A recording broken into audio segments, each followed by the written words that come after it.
Okay, I think I'd like to call this meeting of the Board of Zoning Appeals to order. If everybody say their bow their heads real quick, we'll say a quick invocation. Dear Lord, just want to thank you for this opportunity to serve the people of Anderson and be with this board and help us to make wise decisions that are best in your name.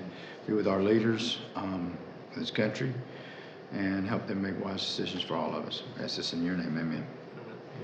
All right, everybody has a copy of the agenda. Is there any addenda to the agenda?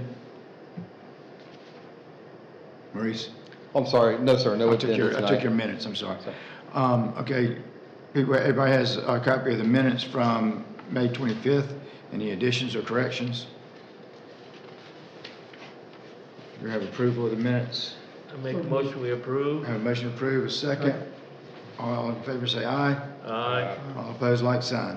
Okay, we'll go straight into the public hearings. The first one is AA 23-9, a request for a variance of a second electrical meter at 2804 Bernard E. B. Avenue. Yes, sir. As all of you know, from time to time we get requests for second electrical meters at single-family residences, and this dates back to 1990, actually, when the City Council passed an ordinance to prohibit multiple electrical meters at single-family properties, and the intent was to ensure that these properties were not converted into multifamily dwellings or any kind of duplex or anything like that. So that's the reason for that, but the code does state that if there's a certain type of hardship, the Board of Zoning Appeals may grant relief from the provision, so they could get a variance if you so choose. And in this particular case, as Mr. Chairman mentioned, this is 2804 Bernard E. B. Avenue. You can see the property here. The site is 1 1/4 acres, so it's a larger lot, not typically seen inside the city. And this is the front of the house. The subject building where they're proposing to install electrical meter is located over here. And this gives you a little closer vantage point. But the applicant is requesting a variance to install a power meter on an existing shed. The building is 14 by 16, and there's a couple of lean-to type pieces to that. And it's used for a personal workshop and storage, not for residential purposes. And if this variance is granted, it'll still be used for personal workshop and for storage. With it being only 14 by 16, we feel confident that the design, the size of it, it's not conducive for residential purposes whatsoever. Like I said, it's 1 1/4 acres, and the building is well over 100 feet from the house's service. It's probably more like 150 feet because the power box is more in the middle of the back of the house. So you have a distance situation. You have at least one existing mature tree in the way. So they see that the separate power meter is needed because there's a couple of hardships with the distance and with the existing vegetation that's already there. So they also had conversations with the Duke Energy representative, and they did recommend that it's most feasible to have a second power meter at this particular location rather than run the service from the main source. So because of those physical constraints, the staff is supportive of this request for the second electrical meter at 2804 Bernard E. B. Avenue. The applicant was very apologetic. He already had an out-of-town commitment, so he is not here. But again, he was very apologetic for not being able to make it tonight. Okay. Any questions for staff? Mr. McKenzie, we have I'm sorry, I see it here now. He's got a driveway that have to go underneath. That's another thing, yes, sir. I made note of that in there. I failed to mention it this evening in the presentation, but you're correct. There is a driveway that if they went under, it would also be another physical constraint. I've been by there. He would have to cut a lot of tree roots if he went around that driveway. Yeah. The damage of it. And actually, this has been years ago. The neighboring property owner, they also have a workshop, and they have a second electrical meter. And from what I remember, and again, this has been 20 years ago, some of you may remember, but two had similar situation with a large lot, distance, and trees, and the board did grant a variance in that case as well.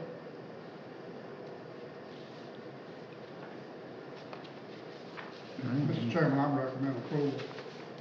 I second, Mr. All right, Chairman. we have an approval and a second. All in favor say aye. Aye. All opposed, like sign. All right, that one's approved. Second item is AA 2310, a request for a variance from side yard setback requirements at 2902 North Main Street. Okay, this is not deja vu, but actually we did have a variance request at the corner property last month. As you know, there's a fast food restaurant that's proposed on the corner, and the existing property, as you can see outlined in the red, located right here. The neighboring property, part of it will be deeded over to make it look like this 1 acre site, and this will be the location of the new restaurant that will locate at the corner of Concord Road and North Main Street. The request is for a variance of about 6.5 feet in order to allow a new property line, again, this property line, to encroach within 1 foot of the existing building that you're very familiar with, where the music store is located. The building itself is located farther than 7.5 feet. In the GC General Commercial District, the side yard setback requirements are 7.5 feet. But with this overhang, it will encroach within 1 foot of the new property line. So basically, the new property line will be located right in this area here. The awning itself, we talked to the applicant, as far as, well, can the awning be demolished or anything like that? And they say from a structural standpoint, it could compromise the integrity of the remaining awning that goes around the building. So they do not want to do that. And so that was stated to us in the application. The property that we're talking about, again, the fast food restaurant will be located here. From the site plan that we've seen, and I can show you again, here's a piece of property where the proposed restaurant will be located. Here's the front corner of the building that I just showed you, and this area is where the awning is, and it comes within 1 foot of the new property line. We see that removing and combining a portion of the applicant's lot with the adjacent parcel of land, it does not negatively impact the parking, traffic flow, and things like that for either one of the lots. And since this subdivision of land is providing an economic development opportunity for an underserved piece of property that we discussed last month, we do recommend approval of this request for a variance of 6.5 feet from the side yard setback requirements. Okay. Any questions for staff? Is the applicant here? Is the applicant here? No, sir. Okay. And this is one piece of the final site plan process for the fast food restaurant. If this variance is granted, then they could go back and shoot the new line and have it recorded, indicating the new line and it being 1 foot from the existing building. No complaints or anything else? No, sir. From the other, Yeah, no, sir. No one has complained. Again, the property owner is really involved in all of this land, so it's really, they're just swapping some of their existing land on one piece of land to another one so they can sell it to the new use on the corner.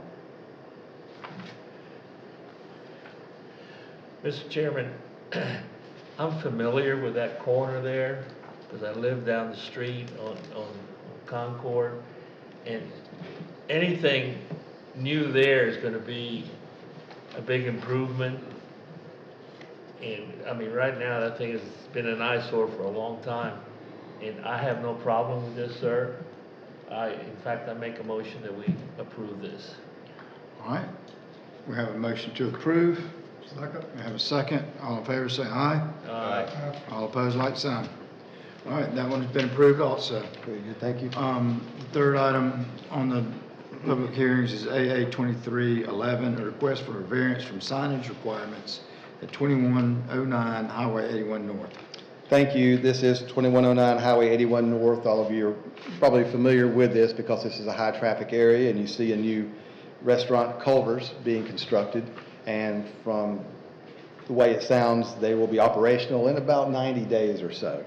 So that's where they are in the development process at this time. But what we're here for tonight is a variance from signage requirements for a couple of locations on the property.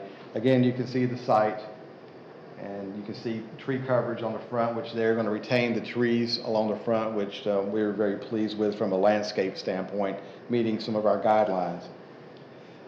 The next slide I'm going to show you is located in this general area here. And the first thing we're going to talk about is a freestanding sign located right here. They are proposing to install a monument sign 4 feet off of the property line.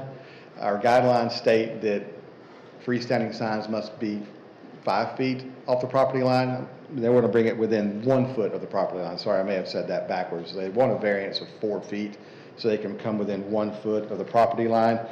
Now, when I say property line or right of way, that's actually about 20 feet or maybe even more from the edge of pavement. So we're still talking about the sign being located, far back, at least 20 feet from the edge of pavement.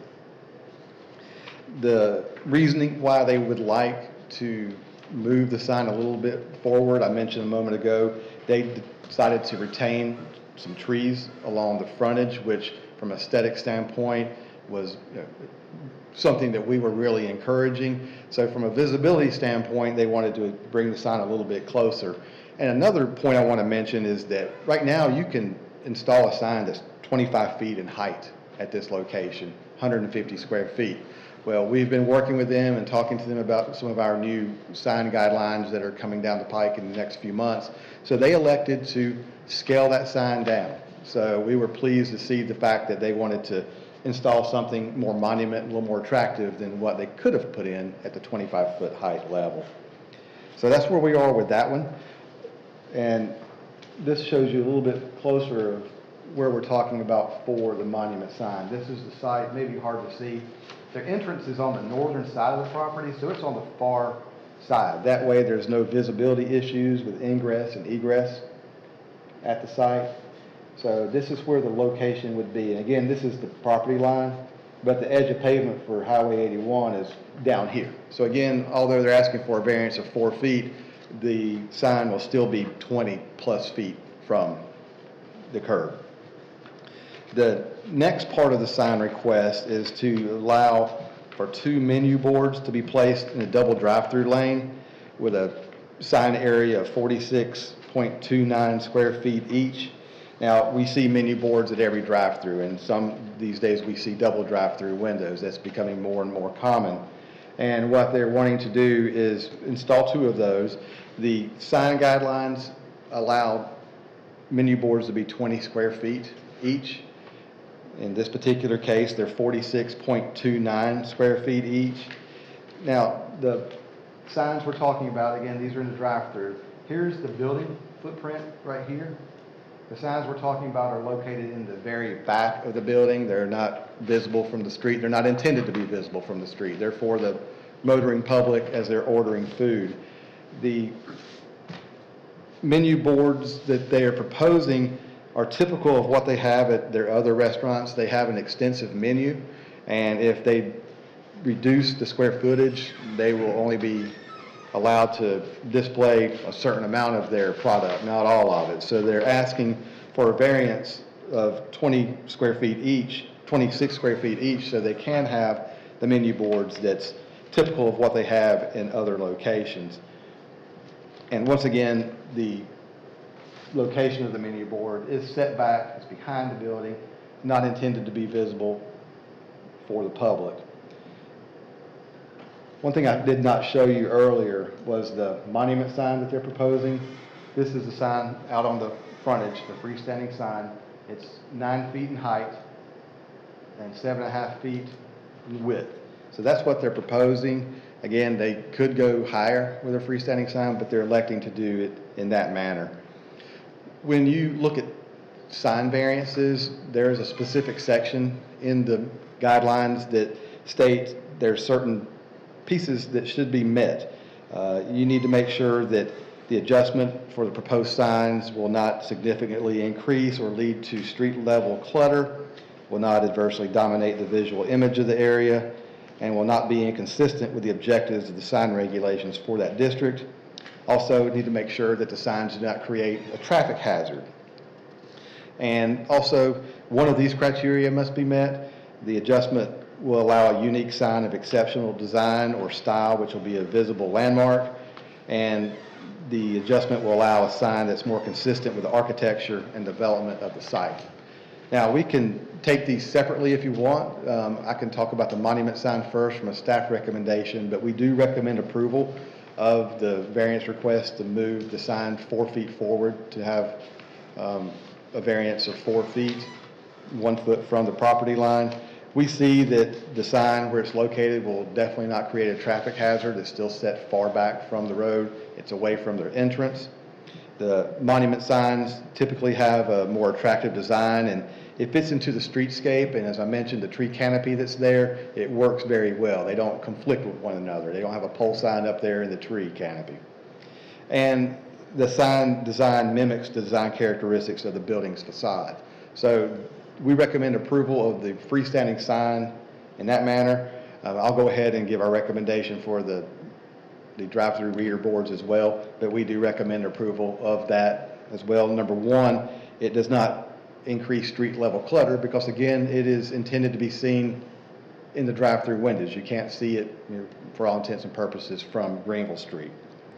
The larger menu boards improve drive-through efficiency, reducing vehicular congestion, and the larger menu boards, and again, this is part of their standard sign package, they're designed to aesthetically coordinate with the architecture and other elements that you'll see at the restaurant once it's complete. So again, we come to you tonight with a recommendation of approval for both the freestanding sign variance and for the reader board square footage variance.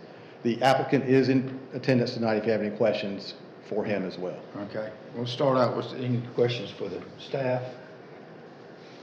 Would y'all, just some discussion amongst the board, would y'all rather tackle them separately or do them together?